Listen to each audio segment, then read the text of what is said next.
Bila sebuah janji sudah diucapkan, maka yang diminta kelanjutannya adalah ditepati atau digenapi. Bila sudah diucapkan tetapi tidak ditepati atau digenapi, maka dikatakan orang yang mengatakan janji itu ingkar janji. Dia hanya bisa mengucapkan tapi tidak dapat mewujud nyatakan. Namun kalau mau kita melihat tentang sebuah janji yang diucapkan, apalagi janji itu tidak disertai dengan tenggat waktu atau kapan akan berlangsungnya apa yang sudah dijanjikan itu, tentu ini menyisakan sebuah pemahaman dan pertanyaan yang lebih lanjut lagi. Mengapa tidak ditetapkan waktunya saja? Ada satu yang menarik di dalam iman percaya kita kepada Tuhan yang sering berjanji kepada umatnya, bahwa setiap kali Tuhan berjanji, Dia tidak menyertai tanggal atau waktu atau kapan akan tergenapinya. Tetapi janjinya itu pasti. Ini adalah karakteristik janji yang Tuhan ucapkan kepada manusia.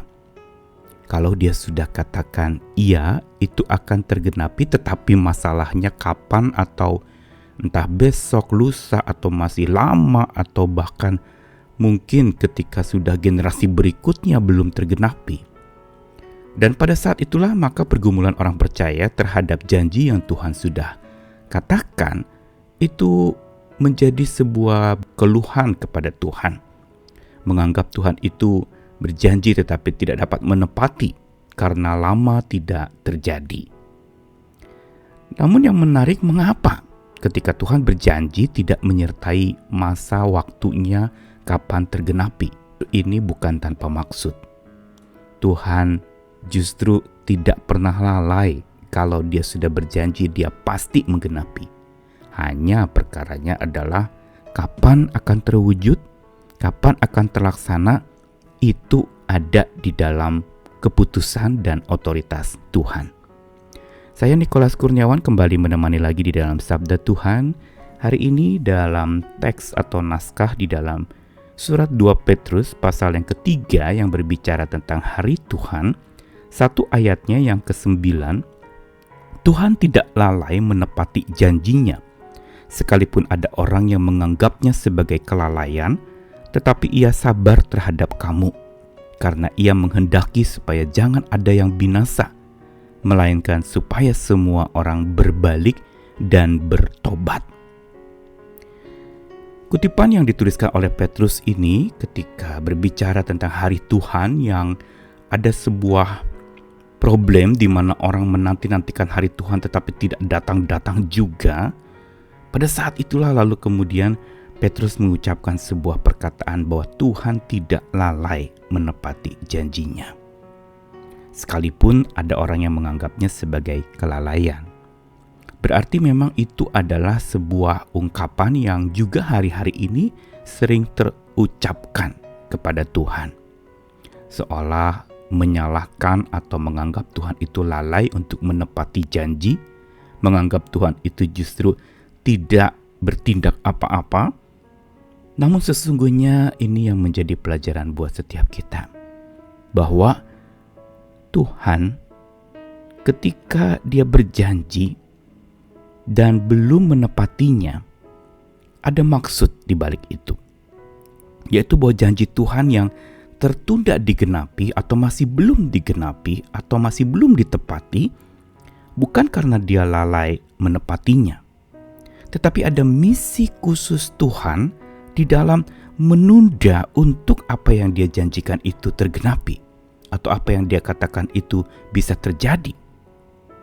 Dan masa penundaan ini sesungguhnya kalau kita mau lihat dari kacamata positif, maka penundaan ini sebenarnya adalah penanda agar kita sabar dan setia. Bukankah itu yang diucapkan di dalam 2 Petrus 3 tadi? Bahwa Tuhan itu sabar terhadap kita. Karenanya justru Dia menunda untuk menggenapi dan menepati janjinya. Bukan lalai, tapi penundaan yang punya misi untuk supaya orang yang menantikan janji Tuhan itu dapat memahami apa maksud Tuhan di balik penundaan itu. Yaitu bahwa ada misi lewat penundaan itu justru menjadi penanda agar kita sabar dan setia, sebagaimana Tuhan juga setia kepada kita.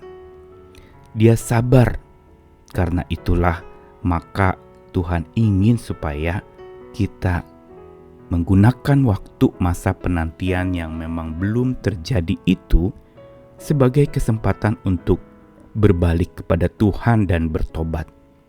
Bukankah itu yang dikatakan tadi, karena Tuhan menghendaki supaya jangan ada orang yang binasa, tapi semua orang berbalik dan bertobat. Berarti jelas sekali bahwa di dalam ayat tadi bahwa penundaan Tuhan menggenapi atau menepati janjinya adalah sebuah penandaan kepada manusia untuk supaya diberi kesempatan, masih diberi kesempatan sebelum akhirnya nanti Tuhan akan datang kembali dan akhir zaman itu sungguh-sungguh tiba dan sudah tidak ada waktu lagi untuk bertobat. Maka saat ini ketika masih ada waktu, gunakanlah itu untuk berbalik dan bertobat kepada Tuhan. Inilah misi di balik penundaan Tuhan. Untuk satu perkara, misalnya hari ini dalam kondisi susah, kita berharap masalah segera selesai. Tapi Tuhan masih mengatakan, tunggu, belum waktunya, waktuku belum tiba. Tujuannya adalah untuk supaya melatih kita menjadi sabar dan setia.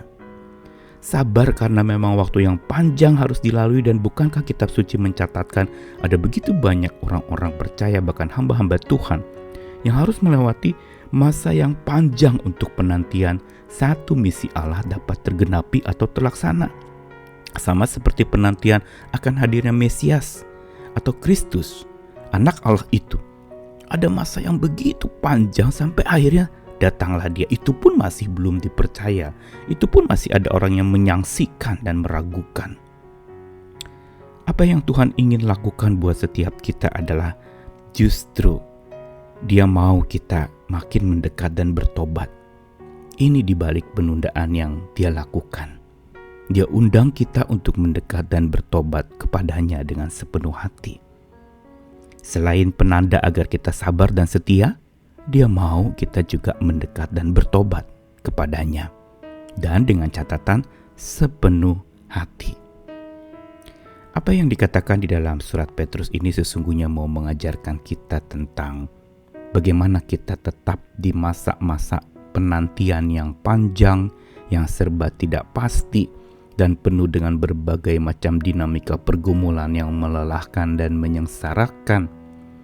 Mari kita berlatih untuk sabar dan setia, sehingga kita juga bisa menyempatkan diri mendekat dan bertobat kepada Tuhan. Karena inilah maksud Tuhan di balik jawaban doa yang kita belum dapatkan mungkin, atau sebuah pergumulan yang kita belum selesai menghadapinya, bahkan tambah berat mungkin. Atau juga masalah-masalah yang kita sudah mohonkan kepada Tuhan untuk bisa membereskannya atau tidak lagi membuat kita bersusah hati. Tuhan masih bisa mengatakan belum waktunya. Aku mau melatih kesabaran dan kesetiaanmu. Aku mau engkau mendekat dan bertobat kepadaku dengan sepenuh hati. Karena itu tetaplah terarah kepada Tuhan. Tetaplah jangan katakan Tuhan itu lalai di dalam menggenapi janjinya. Tetapi Dia justru sengaja menunda itu untuk supaya tidak ada yang binasa, tapi semua orang berbalik dan bertobat. Selagi kesempatan itu masih ada, mari kita gunakan supaya hidup kita akan makin terus penuh dengan semangat yang hidup terarah hanya kepada Tuhan saja. Dia tidak pernah lalai, karena itu kita juga jangan lalai untuk sempatkan diri mendekat dan bertobat kepada Tuhan, untuk hidup sabar dan setia menantikan janji Tuhan tergenapi. Tuhan mengasihi kita sekalian. Selamat semangat lagi. Selamat menantikan dengan kekuatan baru dari Tuhan setiap hari. Amin.